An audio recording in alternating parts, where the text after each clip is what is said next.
Eh bien, bonjour à tous.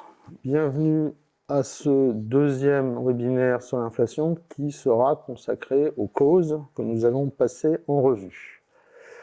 Je vais commencer par un petit erratum sur le premier webinaire où j'avais donné deux chiffres contradictoires sur la masse monétaire US, à savoir 20 000 milliards de dollars et 33 000 milliards de dollars. En réalité, c'est le premier chiffre qui est le bon, 20 000 milliards de dollars. Les 33 000 milliards de dollars, ce sont en fait la dette américaine, les T-bonds. Voilà, l'erreur est réparée. Alors, donc les causes de l'inflation,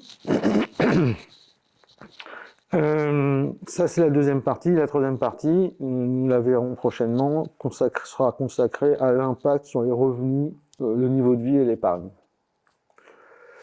Nous avons 45 minutes. Alors, ce que nous avons vu lors de ce premier webinaire, c'est un certain nombre de concepts bien connus, ou en tout cas qu'on a voulu éclairer, qui sont l'inflation, la monnaie et la croissance. Et c'est vraiment un triptyque. L'inflation, c'est la hausse des prix qui s'oppose à la déflation, la baisse des prix. La monnaie pour sa masse totale et éventuellement la variation de cette masse. Et la croissance, donc la croissance de la production mesurée au travers du PIB, c'est-à-dire la somme des valeurs ajoutées d'une économie. Et là, ce que nous voyons, c'est en fait une simplification, puisqu'on a éliminé deux autres éléments qui s'appelaient, si vous vous rappelez, la vélocité de la monnaie et le facteur de transformation. Je n'insiste pas, on a là déjà une bonne représentation des choses.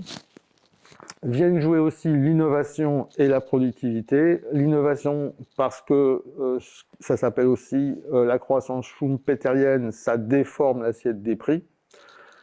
Ça a plutôt tendance à être inflationniste. La productivité qui résulte de la croissance dite ricardienne, donc délocalisation, mondialisation, productivité, etc., c'est plutôt tendance à être déflationniste. À condition de mesurer tout ça dans un étalon de valeur constant. Donc ça peut être l'or, ça peut être une monnaie stable, ça peut être le franc suisse. Et donc nous avons établi que schématiquement, l'augmentation de la quantité de monnaie doit être égale à l'inflation plus la croissance. Exemple, si vous avez 2% de croissance et 2% d'inflation, théoriquement, vous devriez avoir environ 4% d'augmentation de la quantité de monnaie que nous mesurons soit au travers de la masse monétaire M1, soit au travers de la masse monétaire M3. Alors, exemple, pour la BCE et la zone euro, aujourd'hui, la BCE a un objectif d'inflation de 2%, et on espère, je dirais, une croissance d'environ 2% ou pas loin. Ça résulte dans le fait que la masse monétaire M3, il y a un objectif d'augmentation de 4,5% en zone euro. Bon, tout ça étant un peu compliqué et voire approximatif, puisque la masse monétaire M3 contient de la monnaie qui n'est pas liquide. Alors, donc, il faut comprendre qu'il y a de multiples causes possibles à l'inflation, et nous allons les voir en détail, qui jouent sur la fameuse équation de Fisher dans ses différents termes, et qui, in fine, sont susceptibles de se propager sur le terme de la masse monétaire, c'est-à-dire de la quantité de monnaie, et sur le niveau des prix. Et il y a une forme particulièrement grave de l'inflation qui s'appelle l'hyperinflation, dont on va un petit peu parler essentiellement pour qu'on prenne conscience de jusqu'où ça peut aller l'inflation quand elle n'est pas maîtrisée.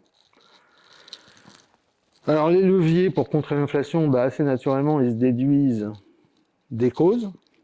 Donc il faut agir sur les causes pour lutter contre l'inflation. Et pour ce qui est de la durée, c'est un peu la même réponse, c'est ça dure plus ou moins longtemps en fonction de ce qu'il faut faire pour la contrer. Alors, donc le slide suivant montre toutes les causes que nous allons voir. Donc je commence en haut à droite, il y a les pénuries, assez naturellement, de produits et de services, il y a les déficits budgétaires, il y a les prix de l'énergie, L'indexation des salaires sur les prix, qui est une cause qui peut exister, ou en tout cas qui a pu exister en France. Les durcissements réglementaires, au sens large, sanitaires, écologiques, au sens du climat, enfin, on verra tout ça. La perturbation des chaînes de valeur, c'est-à-dire des processus de bout en bout de production et de transformation et d'acheminement et de distribution. Les situations de forte croissance qui génèrent une demande qui est supérieure à l'offre, on appelle ça les tensions inflationnistes. Les délocalisations, lorsqu'elles se traduisent in fine par des relocalisations, et ça concerne beaucoup la relation entre disons, les pays développés et les puissances émergentes. L'excès de monnaie, donc quand il y a trop de monnaie dans l'économie par rapport aux besoins de l'économie, et enfin le vieillissement de la population. Alors, commençons par les pénuries de produits. Donc, ça, une pénurie de produits, c'est simple, c'est quand on a pas assez de production, soit localement, soit mondialement, pour faire face aux besoins, pour faire face à la demande. Alors, ça concerne beaucoup de choses, ça concerne les produits agricoles, ça concerne les matières premières, ça concerne les produits chimiques, les produits semi-transformés. On peut observer des manques, ça se produit. J'ajouterais même un facteur qui est la spéculation sur certains grands marchés, comme le marché de Chicago pour les matières premières. On observe des phénomènes de spéculation et ça peut avoir des effets très très importants. Ça peut même générer, on l'a déjà observé, des famines sur des produits agricoles. Bon, alors si on passe rapidement en revue, bon, il y a des phénomènes climatiques extrêmes, sécheresse, inondations, qui viennent impacter les cultures, par exemple. Il y a les guerres, parce que les guerres font disparaître des productions, perturbent l'acheminement, perturbent les chaînes de valeur au sens large. Bon, évidemment, une guerre, c'est ce qu'il y a de pire pour une économie. Donc, quand vous avez une économie qui est une économie en guerre, bah, elle se convertit en économie de guerre, donc elle ne produit plus ou pas beaucoup de ce qu'elle produisait habituellement. Nous avons plus largement les conflits. Les conflits génèrent des tensions. Je prends un exemple. Entre les États-Unis et la Chine, vous avez régulièrement des tensions avec des ruptures de livraison sur les terres rares, sur les puces informatiques, sur parfois des logiciels. Enfin, tout ça ne peut qu'avoir des conséquences négatives sur les prix. Ça ralentit tout, voire ça bloque, et in fine, la demande est supérieure à l'offre. Les embargos, qui ont encore une forme particulière, embargo sur le gaz russe par exemple, embargo sur le pétrole iranien, enfin il y a plein d'exemples qu'on connaît, qui évidemment se traduisent par une raréfaction de l'offre, et le temps que ça s'ajuste, le temps que les sources d'approvisionnement s'ajustent, eh ben, on est en tension demande-offre. Les accidents industriels, c'est plus rare, mais ça arrive quand même. Quand vous avez une usine qui brûle et qui fournit des composants électroniques à toute une région, voire au monde entier, ça a toujours une incidence. Alors, ça n'arrive pas souvent, ce sont des sites extrêmement protégés, sécurisés, etc., mais ça arrive quand même.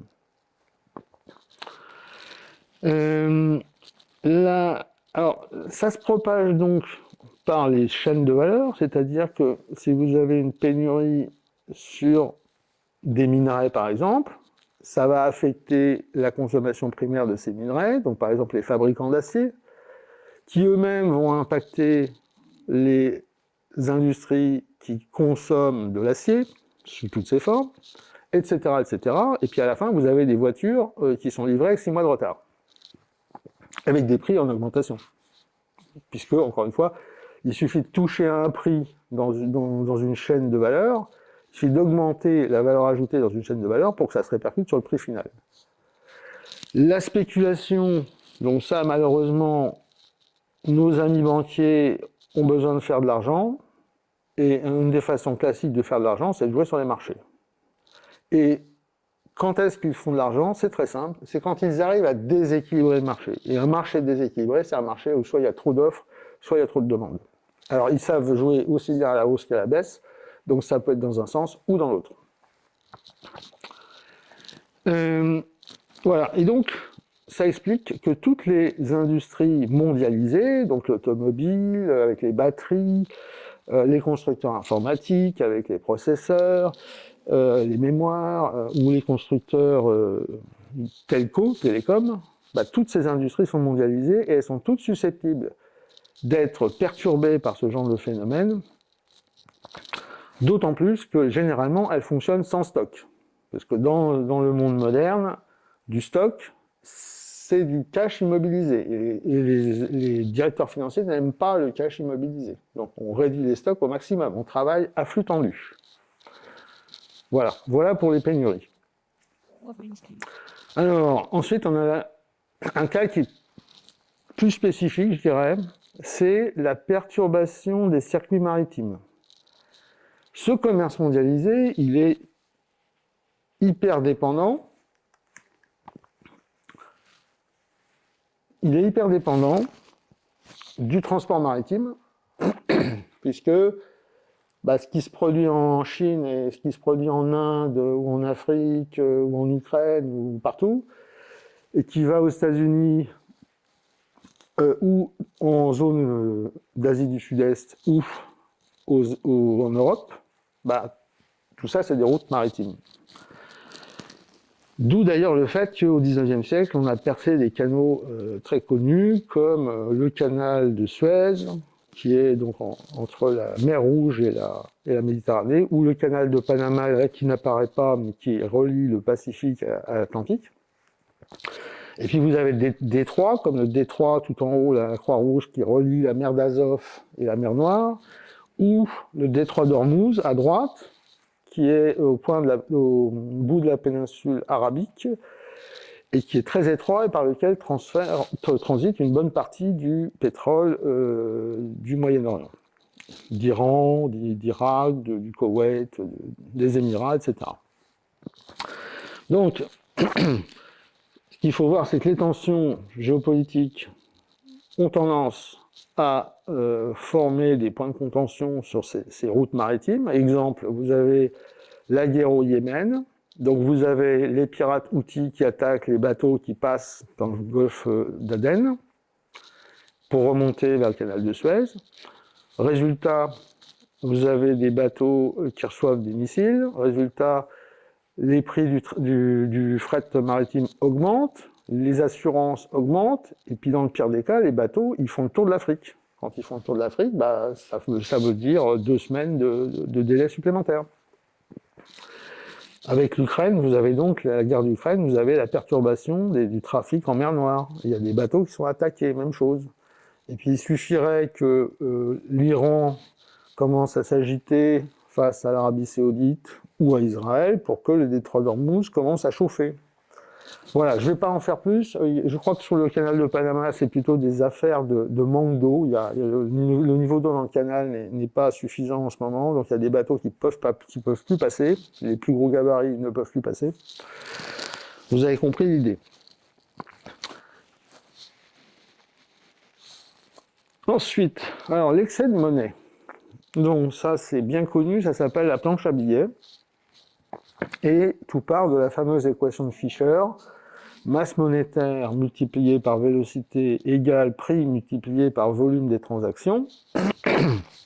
Donc comme je l'ai dit la dernière fois, cette équation est assez évidente d'une certaine façon parce qu'elle dit simplement qu'à droite vous avez la somme des factures, des bulletins de salaire, des impôts, de tout ce qui se règle avec de la monnaie dans une économie par an, et à gauche, vous avez la monnaie, la masse, la quantité de monnaie et l'usage qu'on en fait, c'est-à-dire V.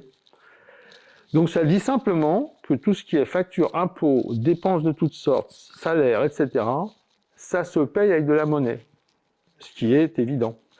L'apport de cette équation de Fisher, c'est d'introduire à gauche comme à droite des concepts un peu théoriques qui s'appellent prix moyen, qui s'appellent volume de transaction ou qui s'appellent vélocité.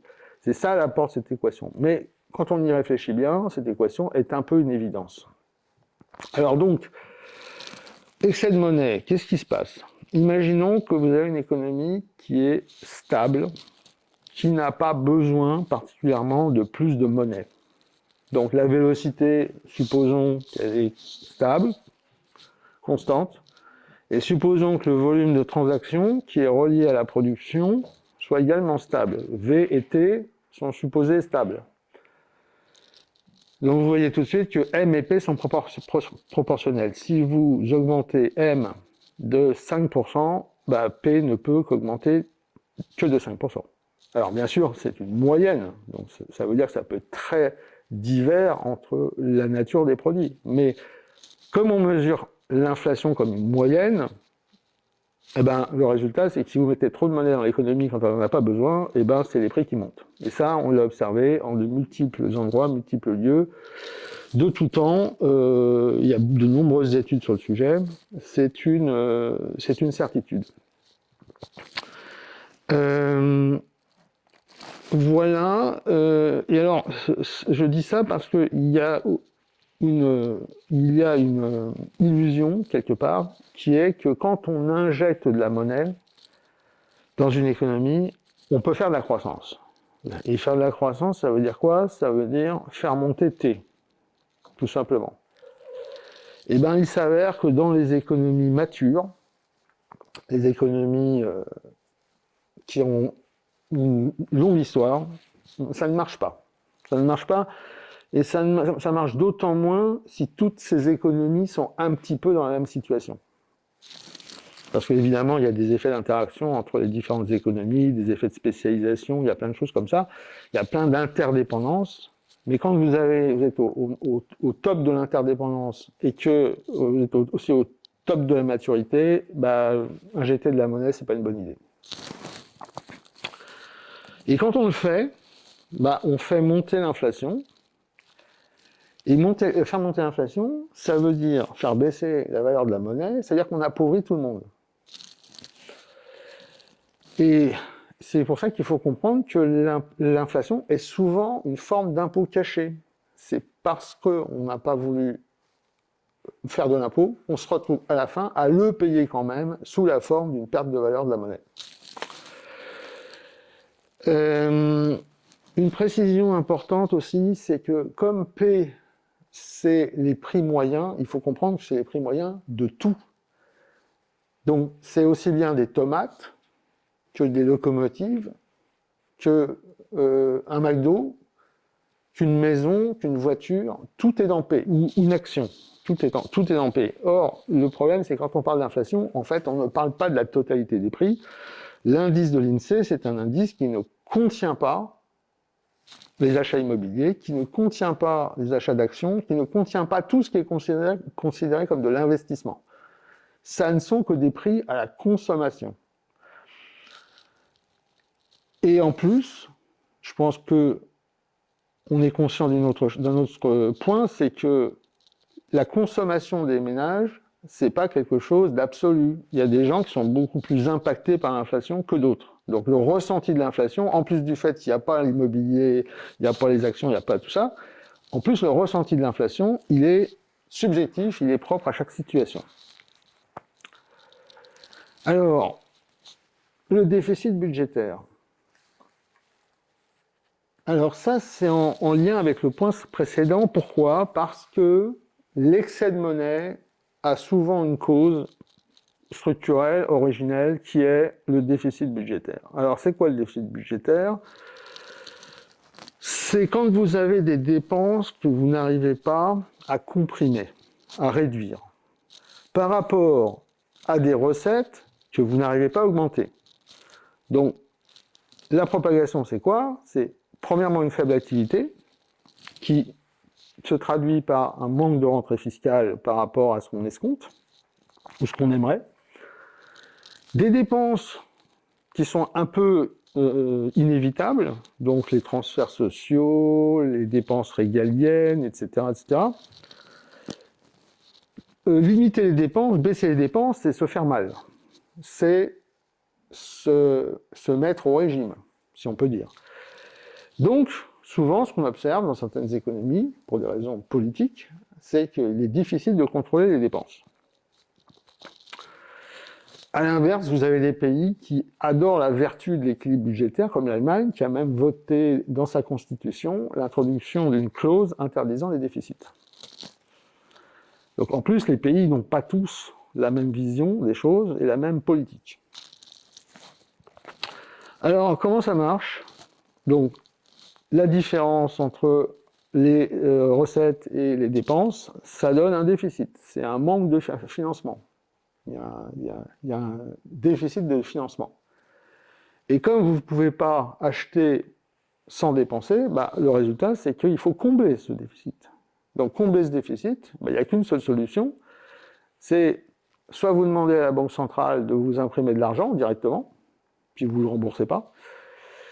Autre solution, qui est celle qu'on a en France depuis 1973, c'est vous demandez au Trésor d'émettre des titres budgétaires à 10 ans, qui s'appellent des OAT, que le Trésor va émettre et vendre sur le marché au travers d'adjudications. Et donc, vous avez les acheteurs, les investisseurs qui vont acheter votre dette et qui vont la mettre en portefeuille pendant 10 ans, puis vous allez leur payer des intérêts. Et puis au bout des 10 ans, vous allez les rembourser. D'ailleurs, vous allez les rembourser éventuellement en recréant de la nouvelle dette. Ça s'appelle rouler la dette. Alors, maintenant, si on applique ça à l'économie de la zone euro en ce moment depuis 2012 par exemple, il faut savoir, il faut comprendre un mécanisme qui est le suivant, c'est qu'en 2012, il y a eu une crise des dettes souveraines en Europe, en zone euro, consécutivement à la crise de 2008, mais aussi au défaut de la Grèce, à la faillite de Chypre. Tous ces problèmes qui se sont produits en zone euro ont fait monter les taux des pays en défaut, puisque personne ne voulait leur prêter, ils étaient obligés de monter leurs taux à des niveaux stratosphériques. Donc Grèce, Chypre pour commencer. Conséquence, les pays les plus fragiles au niveau de la dette, comme l'Italie, ont vu leur taux augmenter à 4 ou 5%, pendant que l'Allemagne empruntait à 1%, et la France à 2%. Donc ça s'appelle les spreads de taux, donc les écarts de taux, et c'est insoutenable. Quand vous êtes dans une zone monétaire unifiée, ce genre de situation est insoutenable, parce que l'Italie ne peut pas se permettre de payer du 4 ou du 5% sur sa dette, qui est de 130% du PIB à l'époque. C'est beaucoup trop cher, c'est insoutenable, c'est simple. Et en plus, on ne sait pas jusqu'où ça peut aller. Donc, ce qui s'est passé, c'est que les spéculateurs en zone euro ne peuvent pas jouer sur les parités monétaires comme ils l'avaient fait en 92. Mais à l'époque, c'était le SME, c'était pas l'euro. Donc, qu'est-ce qu'ils ont fait? Ils ont joué sur les spreads de taux, parce que c'est tout à fait possible et facile de parier à la hausse sur ces écarts. Et en plus, le marché alimente ça parce que c'est ce qu'on appelle une prédiction autoréalisatrice. C'est-à-dire qu'on pense que ça va monter, les spreads vont monter, donc on joue la hausse des spreads, donc les spreads montent. Bon. Il n'y a rien à faire contre ça. Donc, qu'est-ce qui s'est passé? La Banque centrale, et ça serait terminé par l'éclatement de la zone euro. Donc, qu'est-ce qui s'est passé? La Banque centrale a dit, je veux pas que l'euro explose, donc je vais tout faire pour que l'euro n'explose pas. Et qu'a fait la Banque centrale? C'est très simple. Elle s'est positionnée en acheteur de dernier recours de ces dettes dont les taux étaient trop élevés, parce que ça rémunérait la faiblesse de la demande. Elle s'est positionnée en acheteur de dernier recours, et donc elle est intervenue sur le marché. Elle est intervenue en participant aux adjudications à des taux qui étaient ceux qu'elle avait décidés. Donc, je résume, ça veut dire quoi? C'est-à-dire que la Banque centrale, avec sa capacité d'émettre de la monnaie, elle se met à racheter de la dette au taux qu'elle décide. Et concrètement, c'est ce qui se passe. En fait, on est sur des taux administrés. Et ces taux administrés, eh ben, la mécanique fait qu'ils sont rapidement tombés à 1%, puis 0%. Parce qu'il n'y avait pas de parachute, quoi. C'était même négatif en Allemagne. Le taux allemand était négatif à une époque. Et en France aussi, mais moins longtemps. Donc, taux administré, taux extrêmement bas. Et donc, ça veut dire plusieurs choses. Ça veut dire que, premièrement, la dette, les obligations ne rapportent plus rien. Donc, c'est-à-dire que les investisseurs, ils achètent un truc qui leur rapporte rien. D'où le fait d'ailleurs qu'une partie, c'est la Banque centrale elle-même, qui s'en fiche un petit peu, puisque de toute façon, elle met ça dans son bilan et elle ne le fait pas pour la rémunération. Donc, premier effet, des taux très bas. Deuxième effet, ça veut dire que les déficits des États, déficits budgétaires, leur coûtent beaucoup moins cher.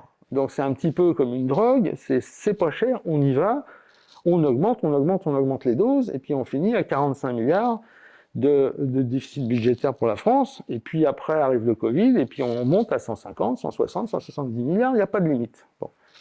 Ça coûte rien, puisque les taux sont très faibles. Sauf que là, se produit un phénomène, l'inflation réapparaît en 2021-2022, donc les taux courts montent, puisque la Banque centrale est obligée de défendre la monnaie, donc monte les taux courts, et quand les taux courts montent, eh ben, les taux longs ne peuvent que monter. D'autant plus que la BCE, à ce moment-là, commence à dire, bon, ça suffit, les quantitative easing, c'est-à-dire ça suffit de racheter les dettes, j'arrête de racheter les dettes. Donc, l'acheteur BCE disparaît, les taux remontent à 3%.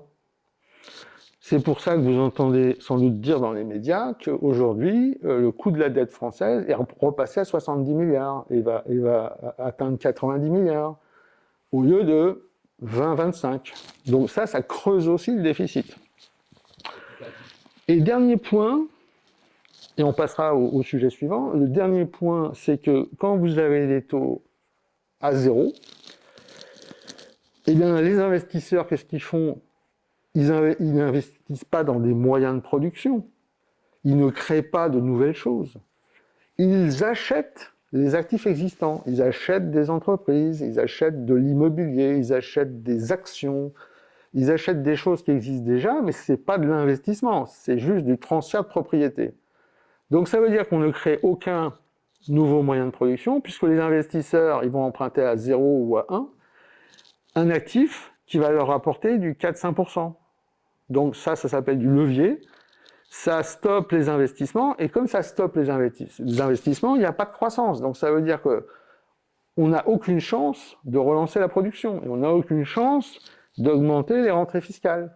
Donc c'est une espèce d'engrenage infernal, les taux bas.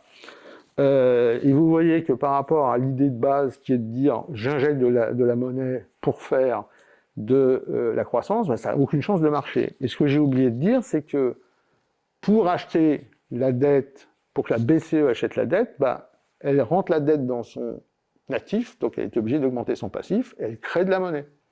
La boucle est bouclée, on a fabriqué de la monnaie, et cette monnaie, elle va où ? Eh ben, elle va dans le budget de l'État, donc elle va dans l'économie. Donc on a injecté dans l'économie beaucoup de monnaie, je crois que la masse monétaire a doublé depuis 10 ans en zone euro, ou 10-12 ans. Voilà. Voilà le phénomène, et vous voyez qu'il est assez complexe. Le prix de l'énergie, alors ça c'est de tout temps, l'économie moderne ne marche pas sans énergie. Que vous fabriquiez des biens ou des services, que vous fassiez de l'industrie, de la mécanique, de l'automobile, de la chimie, du ciment, de la sidérurgie, etc.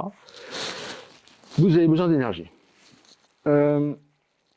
Et la caractéristique et non seulement vous avez besoin d'énergie, mais c'est directement proportionnel, puisqu'en fait, vos processus de production ont besoin d'énergie, donc tant que ces processus de production ne s'améliorent pas, ne s'optimisent pas, la quantité d'énergie consommée est strictement proportionnelle à la quantité de valeur ajoutée produite, c'est-à-dire au PIB produit.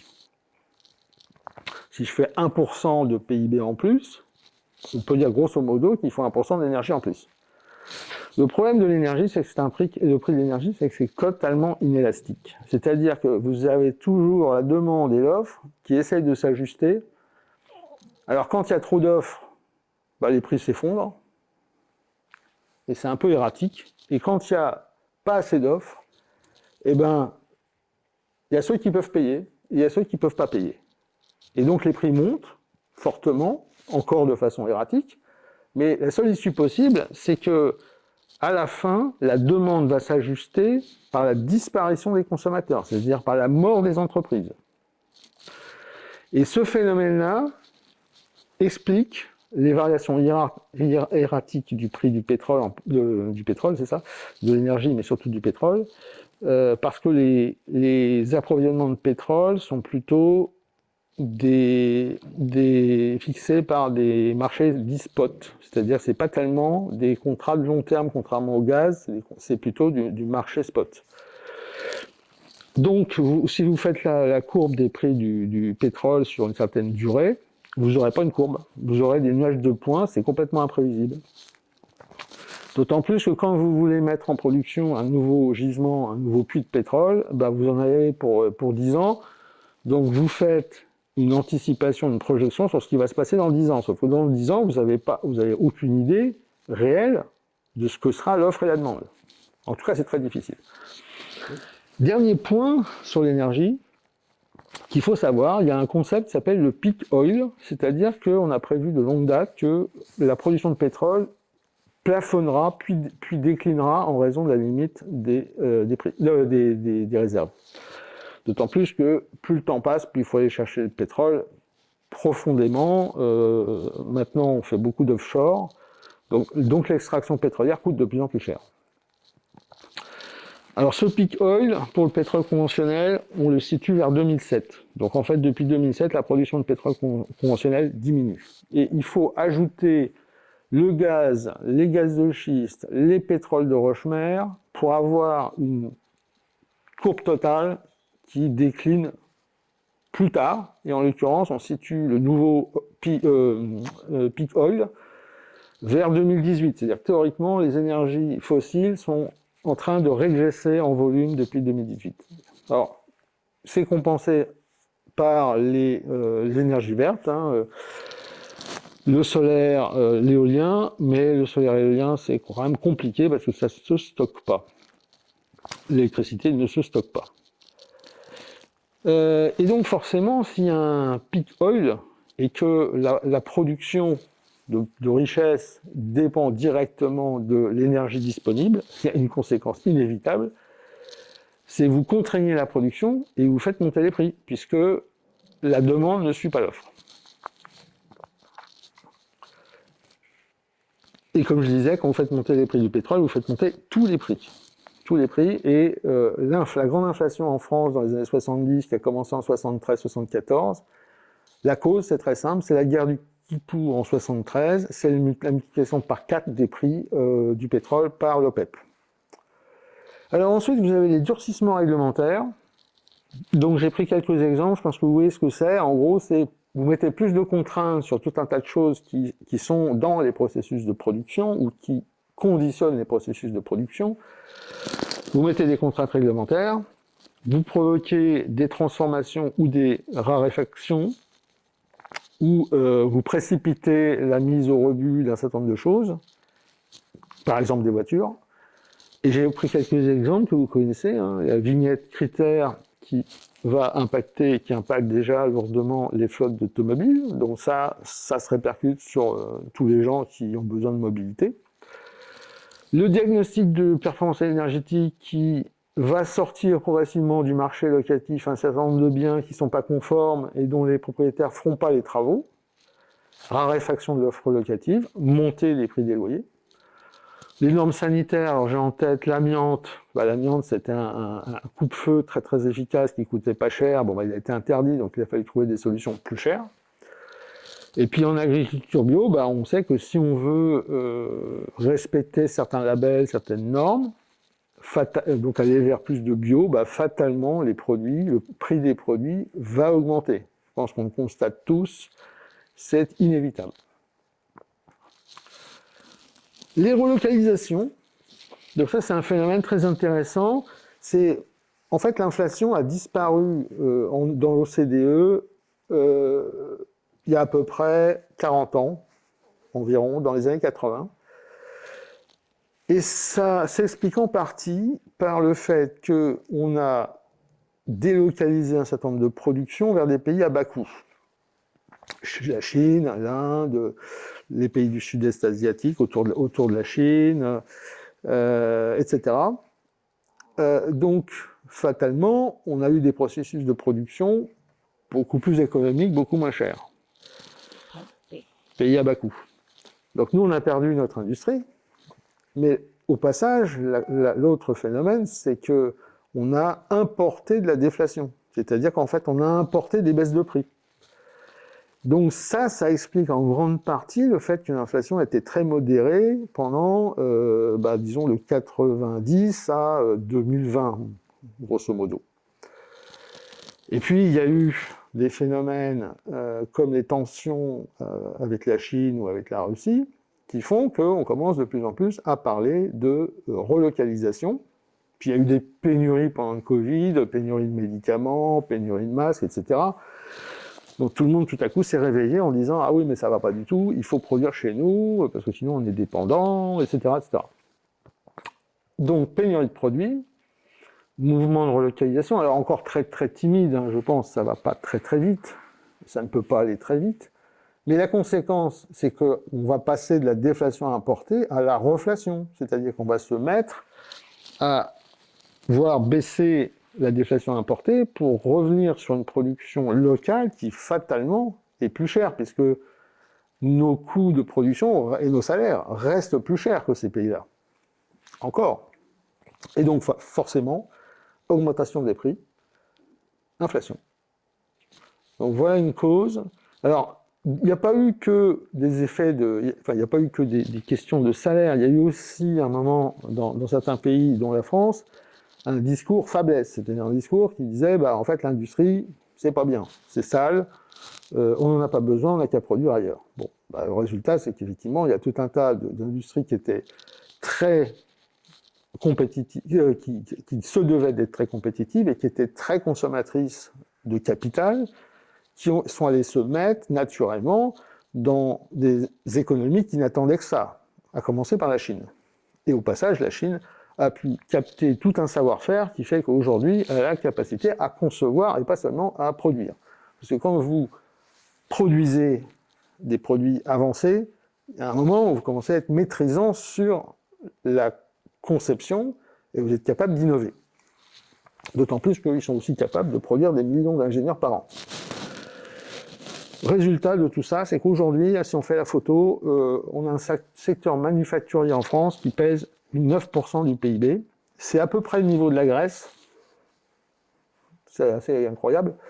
C'est à peu près le niveau du Royaume-Uni aussi, mais le Royaume-Uni s'est désindustrialisé très très tôt, dès les années 70, en se convertissant, et surtout aux années 80, en se convertissant à la finance, aux activités tertiaires. Voilà. Alors le vieillissement de la population, ça c'est un sujet de débat, ça a souvent été présenté comme un facteur de déflation.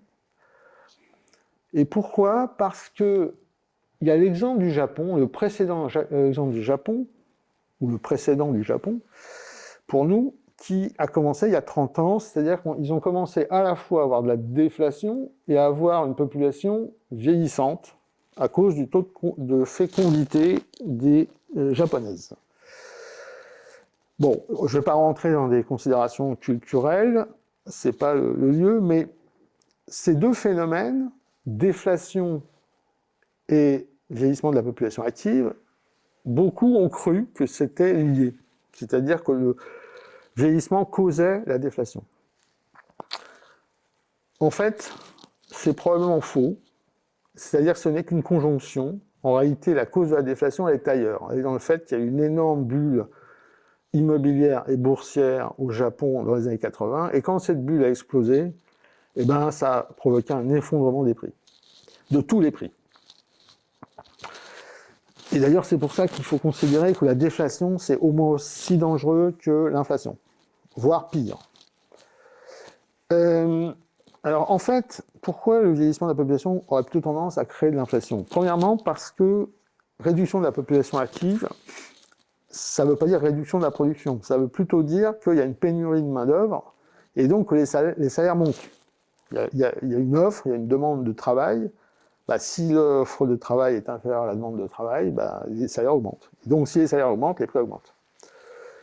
Deuxième élément qui est un peu couplé, mais qui est aussi un peu différent, c'est que comme vous avez plus d'actifs, de retraités par actifs, et que ce sont dans les systèmes de retraite par répartition, ce sont les actifs qui financent les retraités, bah vous faites monter, comme vous ne pouvez pas écrouler le niveau de vie des retraités, vous faites monter les cotisations sociales. Donc dans ces pays-là, qui n'ont pas des systèmes de retraite par capitalisation, ça va aussi jouer sur le niveau des salaires. Parce que les actifs, ils vont supporter jusqu'à un certain point de payer pour un nombre de retraités grandissant. Il y a une limite. Donc à un moment, c'est les cotisations qui doivent augmenter et donc les salaires augmentent. Ou plutôt la base salariale des cotisations est obligée d'augmenter pour que les salaires nets ne régressent pas. Et enfin, le dernier point, très important, c'est que les classes d'âge vieillissantes, dont la durée de vie s'allonge toujours plus, bah, elles ont besoin de plus en plus de services à la personne, elles consomment beaucoup de services à la personne. Et les services à la personne, c'est pareil, ça se heurte à une pénurie de main-d'œuvre, ce n'est pas des métiers qui intéressent tout le monde, ce n'est pas forcément très bien payé. Et puis, ce sont des activités dans lesquelles il n'y a pas de perspective de productivité. Donc, la fameuse croissance ricardienne. Donc, vous n'avez pas de productivité, donc, pénurie de main-d'œuvre, fatalement, tout joue dans le sens d'une augmentation des prix. En tout cas, pour une partie des prix.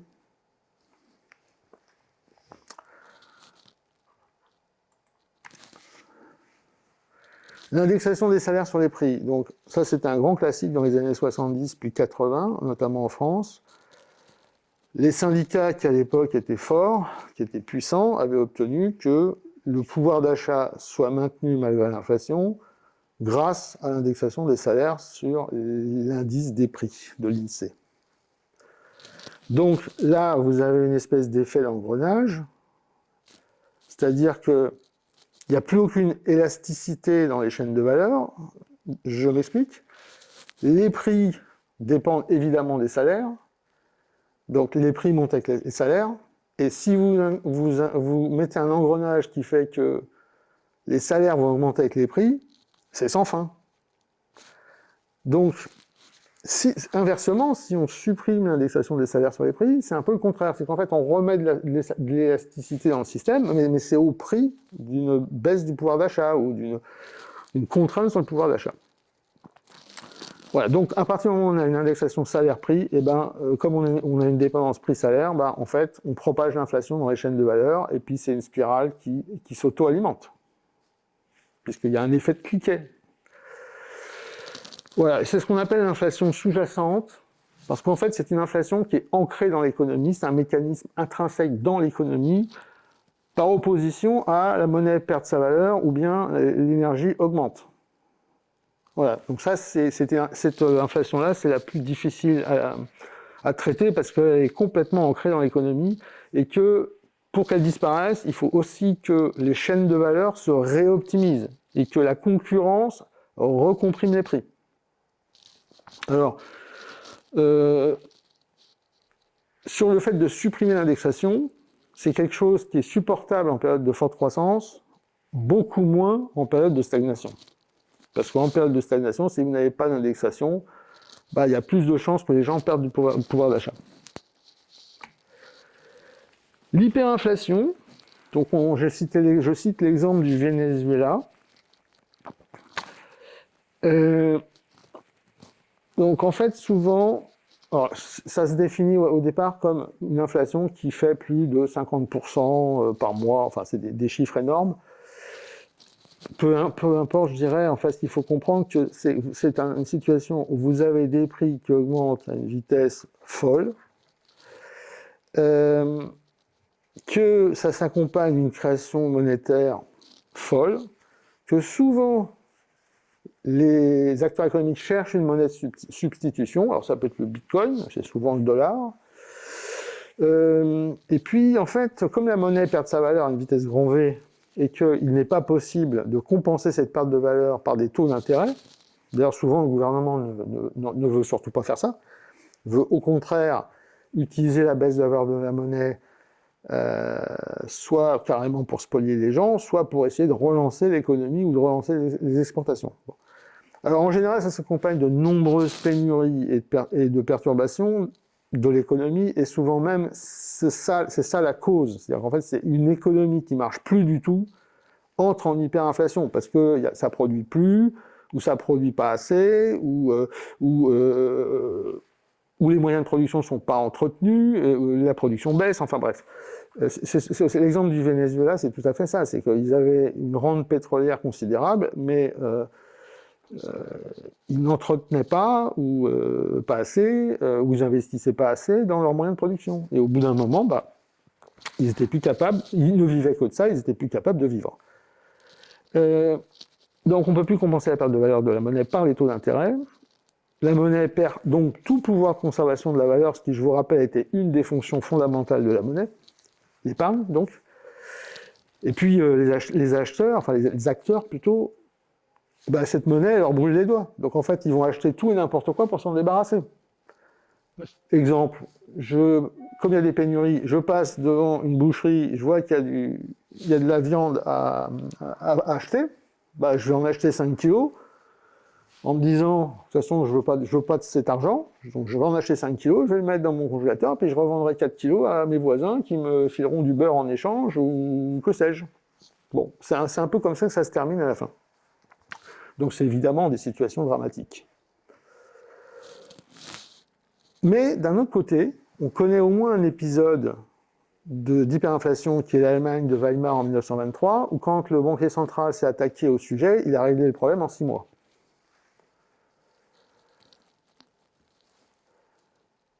Alors, les remèdes, donc comme je l'ai dit tout à l'heure, les remèdes se déduisent un petit peu des causes qu'on a vues. Donc, rigueur budgétaire et monétaire, je lutte contre les déficits, je ne crée pas de la monnaie en excès, j'essaye plutôt de retirer, si je peux, de la monnaie de l'économie. Donc ça, c'est comment on fait ça ? On fait monter les taux courts. La Banque centrale monte les taux courts. Quand elle monte les taux courts, elle aspire de la liquidité M1 qui retombe dans M0. Dans M0, elle est stockée, donc elle ne participe pas à l'économie. Donc, ça réduit la demande, donc ça permet de rééquilibrer l'offre et la demande. Voire ça permet de remettre la demande en dessous de l'offre, et donc de faire baisser les prix. Alors on peut aussi entrer en récession, en décroissance, c'est pas forcément une très bonne idée pour toutes les raisons, tout ce que ça va engendrer comme problème. Surtout comme on a vu tout à l'heure que la décroissance, c'est certainement pas des rentrées budgétaires supplémentaires, donc c'est un peu difficile de faire de la rigueur budgétaire quand on est en période de décroissance. Des temps géopolitiques, essayer de limiter au maximum tous ces conflits entre les grandes puissances qui se traduisent par des perturbations de la production, in fine. Le desserrement réglementaire au sens large, là on peut en parler longtemps, mais ça paraît difficile d'envisager, par exemple, de remettre en question les engagements climatiques, les engagements sur le réchauffement et la production de gaz à effet de serre, j'imagine difficilement ça, ou tout ce qui touche à l'agriculture biologique. On peut aussi bloquer ou contrôler les prix de détail. Alors on a essayé ça en France dans les années 50, 60, 70. Ça posait pas trop de problèmes. Pourquoi ? Parce qu'on était encore dans une économie très fermée, c'est-à-dire pas du tout mondialisée. Donc en fait, il y avait des espèces de barrières de protection douanière autour du pays qui faisaient que, en bloquant, contrôlant les prix, et je dirais même avant toutes les optimisations et toute la productivité qui a été faite ensuite, on arrivait à s'en sortir. À partir du moment où les économies se sont mondialisées, bloquer un prix dans une chaîne de valeur, ça peut tout simplement se traduire par la mort des acteurs économiques, parce que s'ils sont en cash flow négatif, ils mettent rapidement la clé sous la porte. On peut prendre un exemple très simple. Vous avez un boulanger qui produit du pain, il subit la hausse des tarifs électriques avec des contrats à 2-3 ans, fait x5 sur le prix de l'électricité, comme ça s'est vu. Bah, si on lui dit que le prix de ta baguette, ça va rester à 1,30, bah, il y a un moment, ça passe plus, quoi. Et qu'est-ce qu'il fait? Il ferme. C'est un exemple très simple, mais très éclairant. Est-ce que j'ai oublié quelque chose? Suppression de l'indexation des salaires, bon, ça, je pense qu'on l'a déjà évoqué largement. Voilà. Alors, combien de temps ça dure, l'inflation? Bah, compte tenu de tout ce qu'on a vu là, vous voyez que c'est très difficile à prévoir. Bon, j'ai parlé de la crise pétrolière de 73 en France, l'inflation a duré 10 ans. C'est-à-dire qu'elle a été vaincue vers 85, 12 ans. Bon, mais 12 ans, c'est long. Donc, ce qui est certain, c'est que vous ne pouvez pas lutter contre l'inflation et réduire l'inflation sans déployer une panoplie de solutions éventuellement assez musclées, parce que réduire le déficit budgétaire, c'est facile à dire, mais si c'est pour provoquer des réductions d'allocations et à la fin des émeutes, etc., bah, c'est très compliqué. Et alors, l'inflation, un point à comprendre aussi, c'est que ce n'est pas forcément pertinent d'essayer de la vaincre très vite. Pourquoi? Parce qu'il y a un effet d'optimisation qui est lié au temps, la fameuse optimisation des chaînes de valeur. C'est le réajustement des chaînes de valeur, le réajustement des valeurs ajoutées et des prix intermédiaires, ça prend du temps, tout simplement. Parce qu'il faut que la concurrence joue aussi. Il faut un peu de stabilité, il faut de la concurrence, donc il faut laisser tout ça, faut laisser le temps faire son travail. Bon, mais entre 1 an d'inflation et 10 ans d'inflation, il y a aussi une grande différence. Les États-Unis ont vaincu l'inflation en 1980-81 en mettant les taux à 20%, sauf que derrière, c'est les caisses d'épargne américaines qui ont fait faillite. Parce que quand vous remontez les taux très forts, bah à la fin, vous avez des taux à 10 ans qui remontent aussi, et là, la valeur des portefeuilles obligataires s'effondre, et les banques ne supportent pas. En résumé, donc, nous avons vu les principales causes de l'inflation. On a vu qu'il y en a qui sont exogènes à l'économie. Hein. Certaines sont exogènes, donc les guerres, prix de l'énergie, etc. Les énergies fossiles sont contingentées, ça c'est inévitable. Le pétrole dans la terre, le gaz dans la terre, il y en a une quantité limitée. Sa production augmente au fur et à mesure qu'il faut aller le chercher plus profond avec des techniques de plus en plus complexes. Donc, ça, c'est un peu un impondérable. Et puis, la transition énergétique comme solution de substitution, et non pas le nucléaire, mais la transition énergétique, bah, faut bien voir qu'elle coûte très très cher. Donc là aussi, c'est augmentation sur les prix. Certaines sont donc profondément ancrées dans l'économie. Alors, soit parce que vous avez un déficit budgétaire structurel, ce qui est un peu le cas de la France. Donc là, c'est ancré parce qu'il faut des transformations très profondes pour en sortir. Ou bien parce que vous avez, par exemple, le cas de la reconstruction d'après-guerre, après 1945 en France, par exemple, ce qu'on appelle les 30 Glorieuses. Donc les 30 Glorieuses, qui dit reconstruction, dit beaucoup d'investissements, beaucoup de construction, beaucoup de transformation. Tout ça, eh ben, ça tire la demande. Et le temps que l'offre s'ajuste sur la demande, le temps que la productivité fasse son œuvre, bah vous avez l'inflation qui dure. Et donc ça dure aussi longtemps que la reconstruction. Alors en plus, cette période pour la France était perturbée par des guerres de décolonisation et plus des programmes étatiques qui coûtaient fort cher. Donc comme ça coûtait fort cher, et ben, l'État, qu'est-ce qu'il faisait? C'était le circuit du Trésor. Il demandait au Trésor ou à la Banque de France donne-moi de l'argent, sans intérêt, taux zéro, et puis on verra si je te rembourse. Puis il ne remboursait pas, donc la monnaie était créée définitivement. Et donc inflation. Donc à l'époque, on contrait aussi l'inflation en faisant de la dévaluation, c'est-à-dire qu'en fait on disait carrément, bon, bah, la monnaie elle a perdu de la valeur, donc on fait moins 5% sur le cours du franc par rapport au dollar par exemple, ou par rapport au système de parité fixe, puisqu'à l'époque on était dans Bretton Woods. On a vu qu'il est difficile de lutter contre l'inflation, sauf par la politique budgétaire et monétaire, parce que la géopolitique, ça a beaucoup d'importance, mais c'est très difficile aussi de jouer sur la géopolitique entre les grandes puissances, entre la Chine et les États-Unis.